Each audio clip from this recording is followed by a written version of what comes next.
నేను మీ స్వాతి, ఉస్మానియా యూనివర్సిటీ. యావత్ భారతదేశమంతా ఇప్పుడు చర్చించుకుంటున్నటువంటి విషయంలో ఇప్పటికిప్పుడు చూస్తుంటే నరేంద్ర మోడీ గారు రామ మందిరానికి రాముడి విగ్రహాన్ని తీసుకెళ్తున్నట్టుగా బీజేపీ వాళ్ళు ఒక పోస్టర్ని విడుదల చేయడం జరిగింది. ఐ థింక్ అది కర్ణాటక ఐటీ సెల్ వాళ్ళు కావచ్చు.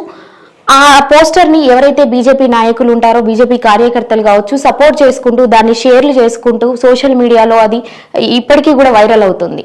ఎక్కడ రాముడు, ఎక్కడ మోదీ గారు, ఎక్కడ మనుషులు, ఎక్కడ మానవులు, ఈ మానవ తప్పిదాలు ఏవైతే ఉన్నాయో ఈ రోజు ప్రజల్లో దుమారం రేపుతా ఉన్నాయి. రాముడు భారతదేశ సనాతన ధర్మంలో ఒక గొప్ప దేవుడుగా కొలిచినటువంటి ప్రతీక. మనందరికీ కూడా రామరాజ్యం ధర్మానికి ప్రతీకగా కొలుచుకుంటా ఉన్నాం. దానికి ఒక రాజకీయ కోణాన్ని అంటించుకొని ఆ కోణాన్ని ఏదైతే ప్రజల మీద రుద్ది ఎలక్షన్స్ కోసం, ఏదైతే ఓటు బ్యాంకు కోసం ప్రయత్నించడం ఏదైతే ఉందో ఇది అసలు పద్ధతైనటువంటి విషయం కాదు. ఎందుకంటే ఏ రాజకీయ పార్టీ గాని దేవుణ్ణి అడ్డు పెట్టుకొని, మతతత్వాన్ని అడ్డు పెట్టుకొని ముందుకు రావడం ఏదైతే ఉందో అది ఇప్పటి వరకు భారతదేశ చరిత్రలో జరగడం, ఇది ఇలాంటి పోస్టర్లు విడుదల కావడం ఇప్పుడు జరుగుతా ఉన్నటువంటి విషయం.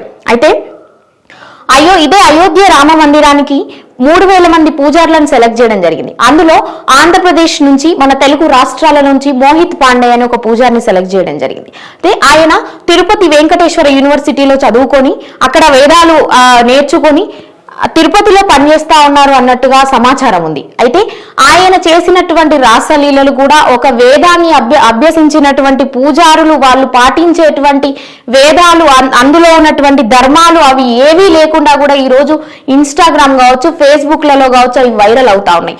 మరి ప్రతిష్టాత్మకంగా, ఎంతో పవిత్రాత్మకంగా చూసుకునేటువంటి అయోధ్య మందిరంలోకి ఇలాంటి వాళ్ళు ప్రవేశిస్తే జరిగే విధానం, మనం ధర్మంగా ఎటువైపు ధర్మం నడుస్తా ఉంది, ఎటువైపు వీళ్ళు చూస్తా ఉన్నారు, ఏ కోణంలో ఆయనను తీసుకురావడం జరుగుతుంది, ఎవరైతే ఈ సెలెక్టర్స్ ఉన్నారో వాళ్ళకి ఎందుకు ఈ విషయం అర్థం కావట్లేదు?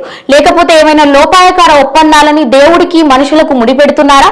నమ్మకాలతో కూడా మనుషుల్ని ఇట్లా మసిబూసి మారేడుకాయ చేసే ప్రయత్నం చేస్తున్నారా? రాజకీయాన్ని రుద్దుతున్నారా అనేది అర్థం కాని విషయం. ఇక్కడ బీజేపీ నాయకులు కావచ్చు, ఎంతో మంది ఈ రోజు బీజేపీలో ఒక కొటేషన్ ఉంటుందండి, జీవితాన్ని త్యాగం చేసి మేము తిరుగుతా ఉన్నాం, మాకు ఫ్యామిలీ ఉండదు, ఏముండదు, ప్రజలే మా జీవితం, మీరే మా బిడ్డలు, మీరే మాకు ఇది అని తిప్పుతా ఉంటారు ఈ విషయాలని.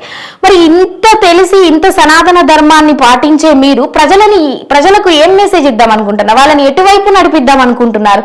ఏంటో బుర్ర పనిచేయకుండా వాళ్ళకి అసలు మెదడు లేనా, మేధావి పరంగా ఆలోచించే వాళ్ళు ఈరోజు మూర్ఖులవుతున్నారు కదా. ఎంతో మేధావులుగా చెప్పుకొనబడేటటువంటి వ్యవస్థలో ఉన్న ఇలాంటి వ్యక్తులు ఈ రోజు మూర్ఖత్వంగా ప్రవర్తించడం ఏంటిది? ఇట్లా ఆ విగ్రహాన్ని పట్టుకొని పోతున్నట్టు అది ఆ పోస్టర్ ని రిలీజ్ చేయడం ఏంది? దాన్ని వీళ్ళు బుర్ర పని చేయకుండా, అసలు మెదడే లేకుండా దాన్ని షేర్ చేయడం ఏంది? అందరికీ చదువుకున్న విజ్ఞత కలిగినటువంటి వ్యక్తులుగా భారతదేశ సనాతన ధర్మంలో రాముడికి ఇచ్చేటువంటి ప్రత్యేకత ఒక రకమైనది మన భారతదేశంలో. ఆ ధర్మానికి ప్రతీకగా చూసి ఎంతో పవిత్రంగా కొలుచుకునేటువంటి దేవుణ్ణి ప్రజల రాజకీయాలతోని, ఈ చెత్త రాజకీయం, వాళ్ళు చేసే రాజకీయాలతో ముడిపెట్టడం ఎంతవరకు కరెక్ట్? ఇది యువతలోకి బలంగా వెళ్తే ఎంతవరకు వాళ్ళు యువత స్పందిస్తా ఉన్నారు?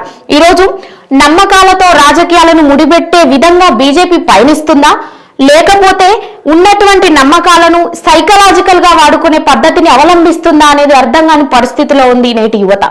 ఈ విషయాన్ని ఇలా తీసుకెళ్తూ ఉండేది ఉండగా పోస్టర్ అనేది ఒక విషయం అయితే, మోహిత్ పాండే సెలక్షన్ అనేది ఇంకొక విషయం.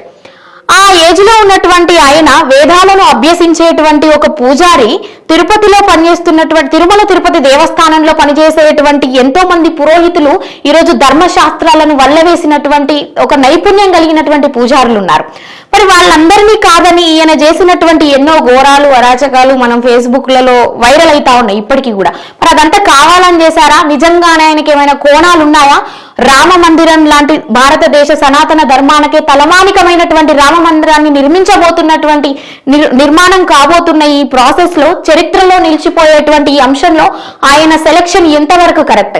దీని మీద విచారణ ఎందుకు జరగట్లేదు? దీని మీద ఎందుకు ప్రశ్నిస్తలేదు?